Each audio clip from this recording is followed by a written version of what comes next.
Hello everyone, this is Vivek and welcome back to temperament of trader. So market देखेंगे यहाँ पे gap down open हुआ और खुलने के साथ ही देखेंगे एक स्ट्रेंथ आया यहाँ पे बाइंग साइड में, और जो हमारा एक सपोर्ट ड्रॉ था यहाँ पे 22,800 मार्केट उसको टच किया यहाँ पे फर्स्ट कैंडल में ही।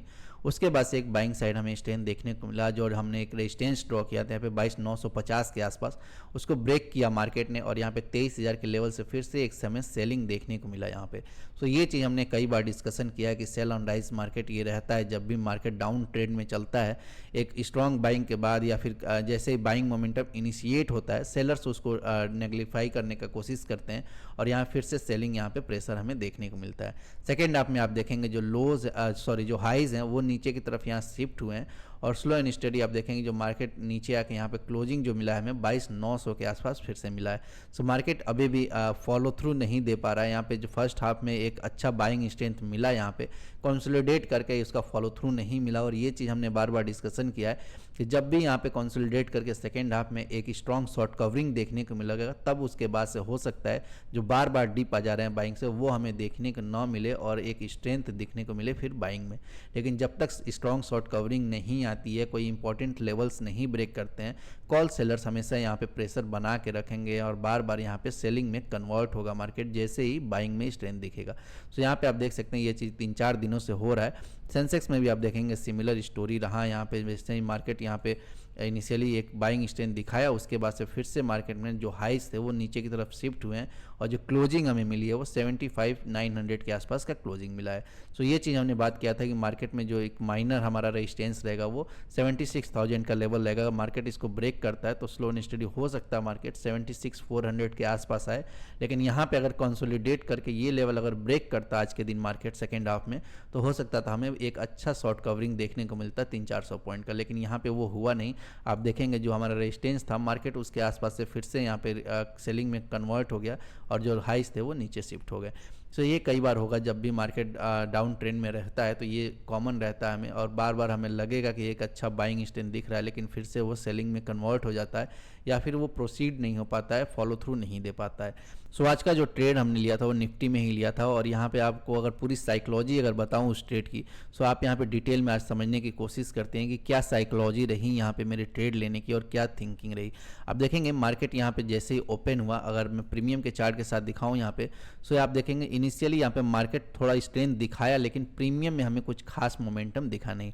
और ये चीज़ मैं बार बार आपसे बोलता हूँ कि मुझे मार्केट में केवल स्ट्रेंथ से मतलब नहीं रहता है। जब तक प्रीमियम में स्ट्रेंथ नहीं रहता है मैं यहाँ पे प्रीफर नहीं करता हूँ एंट्री का, और जब भी हमें प्रीमियम में स्ट्रेंथ दिखता है यहाँ पे उसके बाद ही मैं प्लान करता हूँ यहाँ पे ट्रेड। आप देखेंगे 945 के कैंडल में एक प्रीमियम में मोमेंटम आया और यहाँ पे एक स्ट्रॉन्ग आप देखेंगे बाइंग मोमेंटम यहाँ पे क्रिएट हुआ प्रीमियम के चार्ट पे और मार्केट में। सो यहाँ पे एक एंट्री मैंने लिया था, यहाँ पे देखेंगे अगर फर्स्ट जो ट्रेड था 300 क्वांटिटी में मैंने एंट्री लिया था यहाँ पे, क्योंकि यहाँ पे ऊपर ही रेजिस्टेंस था, इसीलिए अगर फॉलो थ्रू नहीं मिलता तो अगर यहाँ से रिवर्स भी होता यहाँ पे तो यहाँ पे मेरे लॉसेस जो हैं वो छोटे रहते।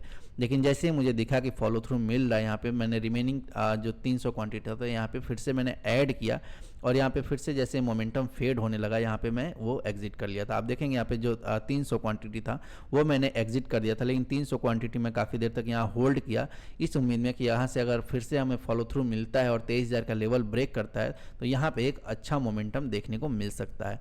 लेकिन ज़्यादा अगर यहाँ पे रुकने का कोई मतलब नहीं है, हो सकता था कई बार आप देखे होंगे कि जो रिट्रेसमेंट हम समझते हैं वो सेलिंग में कन्वर्ट हो जाता है जब भी डाउन ट्रेंड में रहता है मार्केट, जैसे सिमिलर आप स्टोरी यहाँ पे देख सकते हैं।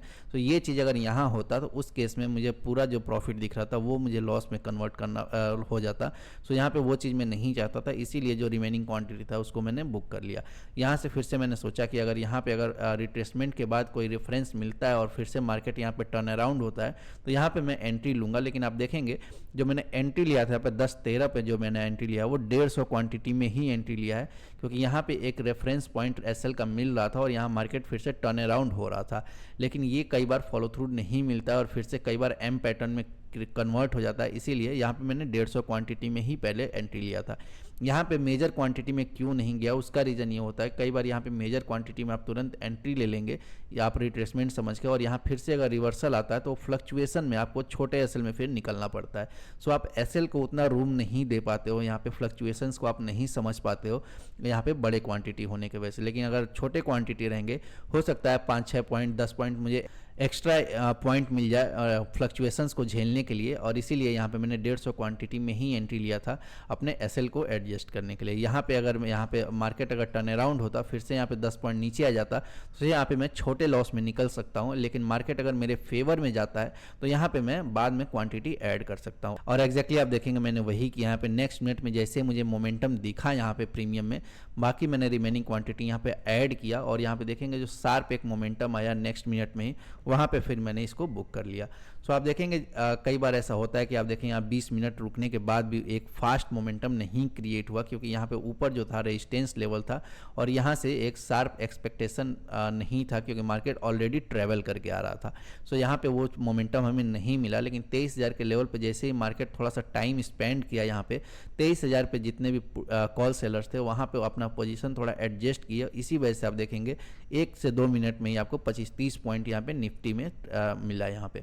सो ये कई बार रीज़न होता है, इसीलिए मैं बोलता हूँ एक्यूमुलेशन लेवल को पहचानना काफ़ी इंपॉर्टेंट है। जब भी आप एक्यूमुलेशन लेवल पहचानेंगे कि कहाँ पे सेलर्स अपना पोजीशन रीएडजस्ट कर सकते हैं या फिर एसएल बुक कर सकते हैं, वहाँ ऑप्शन बायर्स को फास्ट मोमेंटम मिलने के चांसेस रहते हैं, और वहाँ पे हम कंपैरेटिवली थोड़ा रिस्कियर ट्रेड ले सकते हैं।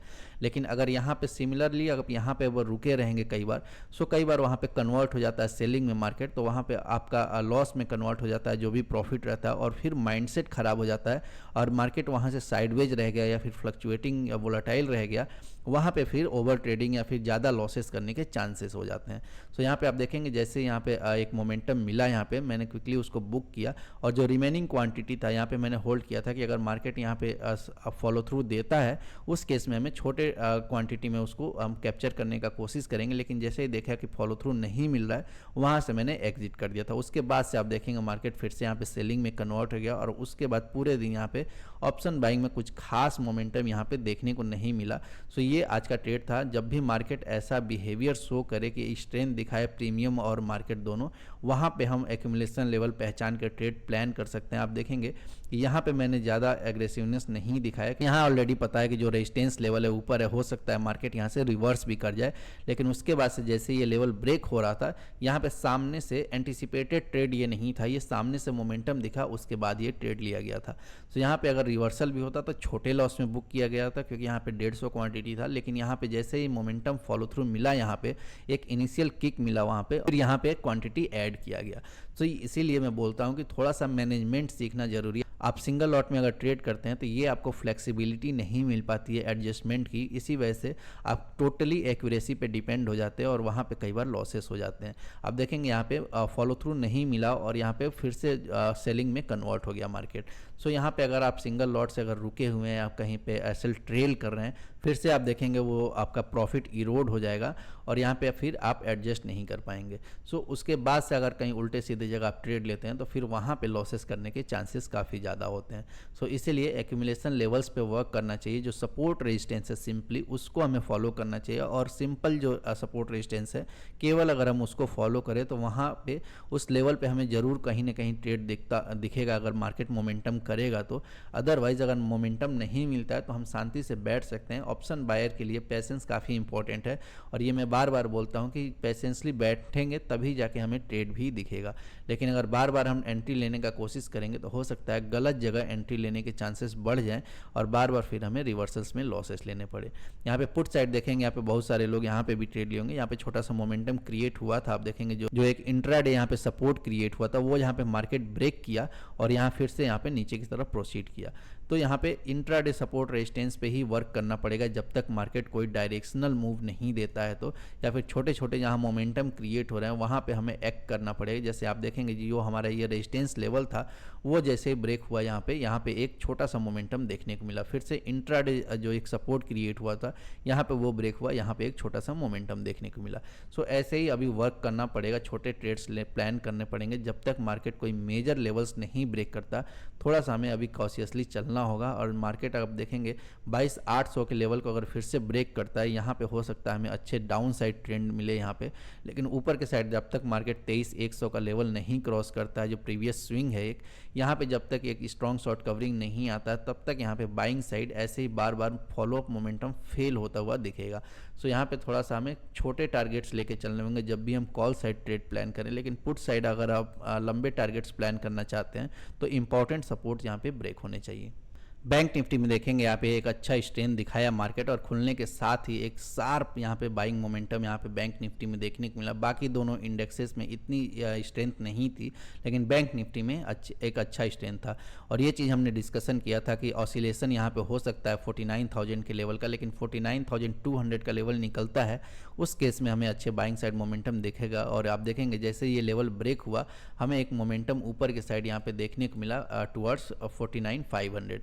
सो 49,500 अभी एक इंपॉर्टेंट सपोर्ट की तरह एक्ट करेगा। अगर मार्केट कल को अगर गैप अप खुलता है या फिर इसके ऊपर निकलता है, तो यहाँ पे आप देखेंगे जो ऑसिलेशन है अभी 49,500 के आसपास हो रहा है। सो मार्केट हो सकता है इसको बेस बनाने का कोशिश करे या फिर एक स्ट्रॉन्ग सपोर्ट बनाने का कोशिश करे।